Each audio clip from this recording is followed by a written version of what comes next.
বিদেশ মানেই বাহারি গাছপালা, বড় বড় অট্টালিকা এবং সৌন্দর্যের প্রতিচ্ছবি।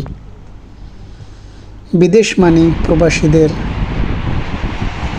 কষ্ট, অক্লান্ত পরিশ্রম। এরকম এই বাহরাইনের কিছু সৌন্দর্য আজকে আমার ভিডিওর মাধ্যমে তুলে ধরলাম। আশা করি পুরো ভিডিওটা ভালো লাগবে এবং পাশে থাকবেন। ভালো কিছু উপভোগ করতে পারবেন আজকের এই ভিডিওর মাধ্যমে।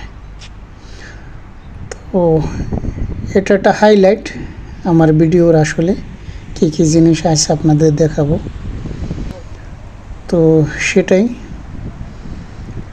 বাহরাইন ছোট্ট একটু দেশ, বাট খুব সুন্দর একটা দেশ।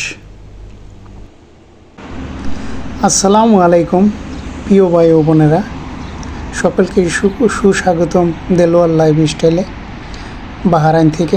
আশা করি যে যেখানে আছেন ভালো আছেন। আলহামদুলিল্লাহ আমিও ভালো আছি। তো দেখেন, আজকে বাহরাইনের সৌন্দর্য এবং বাহরাইনের কিছু ভিডিওর খণ্ডচিত্র আপনাদের সাথে তুলে ধরব। আশা করি ভালো লাগবে। আসলে বিদেশ মানেই আমরা বুঝি বড় বড় অট্টালিকা, পাহাড়ি গাছপালা এবং বিদেশ মানেই টাকার মেশিন। তো এই নিয়ে আসলে আজকে আমি একটু আলাপ আলোচনা করব, আপনাদের সাথে কিছু কথা শেয়ার করব। ভিডিওগুলো দেখেন আর আমি কথাগুলো আপনাদের সাথে শেয়ার করি। বিদেশে আসলে আমরা যারা আসি তাদের সকলেরই একটা উদ্দেশ্য, সেটা হলো টাকা উপার্জন করা। আমরা বিদেশে আসব, টাকা উপার্জন করব, এগুলো আমরা আমাদের পরিবারে দিব। সেই টাকা দিয়ে আমাদের ছেলে মেয়ে লেখাপড়া করবে, বাপ মার মুখে ভাত তুলে দেওয়া হবে। এবং আমরা যদি কিছু টাকা আসলে একসাথে কইরা নিয়ে আসতে পারি, হয়তো আমাদের বাকি যেই দিনগুলো আছে সেগুলো আমরা সুন্দরভাবে কাটাইতে পারবো, হয়তো ভালো ব্যবসা বাণিজ্য করতে পারবো। যাই হোক, যেটাই করি একটা করি, পরবর্তী যে আমাদের লাইফটা আছে সেটা সুন্দরভাবে কাটবে। এইটাই হলো আমাদের প্রবাসী যারা আছে তাদের একটা লক্ষ্য। এটা বাহরাইনের মানামা অবস্থিত। আমি একটা ফ্লাইওভারের উপরে আছি দাঁড়ানো। তো ওখান থেকে আসলে বাইরের যে ভিউটা আছে, উপরের ভিউটা নেওয়ার চেষ্টা করছিলাম আর কি। তো যাই হোক, এখন আসলে বিদেশে যে কি করে, কেমনে চলে, কত কষ্ট করতে হয়, সেটা কিন্তু আমাদের বাপ মা, ভাই বোন, ছেলে মেয়ে, আমাদের পরিবার কেউই জানে না। তো সেই কথাগুলোই আসলে আমি আজকে তুলে ধরার চেষ্টা করব। সেটা হলো আমাদের পরিবারের একটা ধারণা যে বিদেশ মানে আসলে একটা টাকার মেশিন। আমরা প্রেরণ করছি বিদেশের মাটিতে, মাসটা যাইব, ওখান থেকে ওই মেশিন থেকে টাকা আসলে বাইরে আসব। এটা আসলে সম্পূর্ণই ভুল ধারণা। অনেকে এটা মনে করেন। দেখেন, আসলে মধ্যপ্রাচ্য হলো পাহাড়ি মরুভূমির দেশ। তো এখানে আসলে যেই প্রকৃতির সৌন্দর্য তত একটা নাই কইলেই চলে।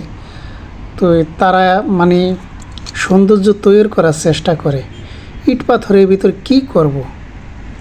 দেখেন, বাহারি কিছু গাছপালা আসলে তারা রোপণ করছে, যাতে বাহরাইনের যে পরিবেশটা আছে বা বাহরাইনের যে সৌন্দর্য আছে আরও উচ্চ পর্যায়ে যেন তারা নিয়ে যেতে পারে। আর বড় বড় বিল্ডিংগুলো দেখতেছেন, খুবই ব্যয়বহুল এইসব বিল্ডিং তৈরি করা। আর আমরা যারা প্রবাসে আসি তারাই আসলে এই বিল্ডিংগুলো তৈরি করে থাকি। তো যে কথা বলতে নিছিলাম, আমরা যারা প্রবাসী আছি তারা সম্ভবত, আমি যদি ভুল না করি, 75% লোক আসলে কনস্ট্রাকশনের কাজকর্ম করে।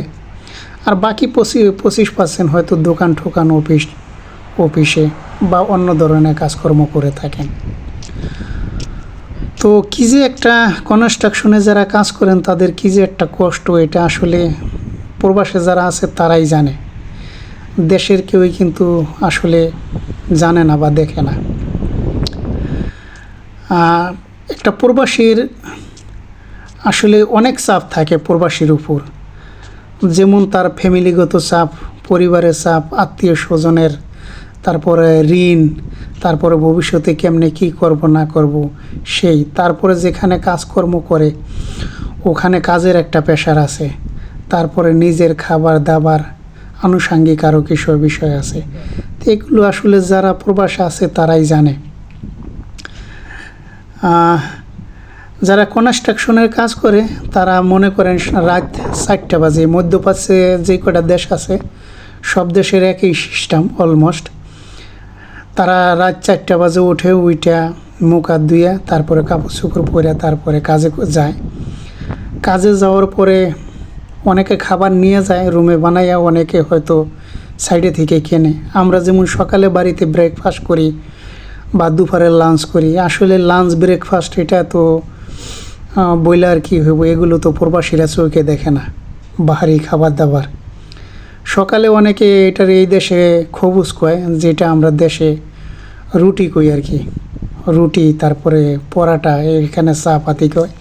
এই সব জিনিসই আসলে বেশিরভাগ তারা খেয়ে থাকেন। আমার চাচা মিয়া আর আমি দুজনে আইছিলাম, অনেক দিন পর একটু ঘুরতে আইছি, তো ঘুরলাম, আপনি ভাবলাম একটু ভিডিও করি, তাও আপনাদের সাথে শেয়ার করব, এই জন্যই ভিডিও করা। তো অনেক আসলে বাহারি খাবার দাবার আসলে প্রবাসী যারা আছে এরা চোখে দেখে না। মনে হয় 2 পদ খাবারের বেশি কখনো তারা বানাই খাইতে পারে না, কারণ এই সারাদিন কর্ম কাজে ব্যস্ত থাকে, তারপরে বিকেলে বাসায় আসে 12 ঘন্টা ডিউটি করে, তারপরে আইসা মনে করেন গোসল করা, কাপড় চোপড় ধোয়া, ফিরে বাজার করা, খাবার দাবার বানানো, এই খাবার খাইতে 7টা-8টা বাজে জায়গা, আবার পরিবারের সাথে একটু ফোনে কথা বলা। তো তারা আসলে সময়টা মিলাইতে পারে না, আর কী যে কষ্ট করে এটা যারা প্রবাসী আছে তারাই শুধু উপলব্ধি করতে পারবো। আসলে দেশের কেউ এটা আমরা বলতে পারবো, তারা শুনবো, কিন্তু তারা কিন্তু উপলব্ধি করব না। তো এই একটা বিষয়, আমরা সব সময় প্রবাসীদের কাছে দামি দামি মোবাইল, টাকা পয়সা, এইটা ওইটা, গোল্ডের জিনিস, অনেক কিছুই আসলে আবদার করে থাকি। দেখেন প্রতিটা প্রবাসী চায় তার বউরে ভালো কিছু দেওয়ার, তার বাপ মায়েরে ভালো কিছু দেওয়ার, তার ছেলে সন্তানকে ভালোভাবে শিক্ষা দেওয়ার। তো অনেকে পারে, অনেকে পারে না। তো তাদের চাপ দেওয়া বা মানসিক টর্চার করা এটা মোটেও কিন্তু গ্রহণযোগ্য না। আপনারা প্রবাসে যারা আছে আপনাদের স্বামী ভাই বেড়াদার কখনো চাপ দিবেন না, চাপ দিবেন না। তাদের হাতে টাকা হইলে তারা অবশ্যই আপনাদের দিব, আর তাদের কষ্টটা আপনারা একটু ফিল করার চেষ্টা করবেন। আপনারা তো আত্মীয় স্বজন পাড়া প্রতিবেশী অনেকেই দেখেন, তারা কিন্তু কাউকে দেখে না। তো এই একটা বিষয় কিন্তু। তো যাই হোক, আমার ভিডিওটা অনেক লম্বা হয়ে যাইতেছে। তো আর প্রবাসীরা যারা আছেন এরা একটা জিনিস লক্ষ্য রাখেন, আপনাদের বউ পোলাহান ছেলে সন্তান বাড়িতে রেখে আপনারা বিদেশের মাটিতে থাকেন, তো আপনারা তাদের প্রতিও আসলে খেয়াল রাখবেন। এটা বাহরাইনের একটা প্রধান ফল খেজুর আর কি, কিনে আনছিলাম, তো সেটাই আর কি, অনেক সস্তা, তত একটা দামি না। তো সকলেই ভালো থাকেন, আল্লাহ হাফেজ।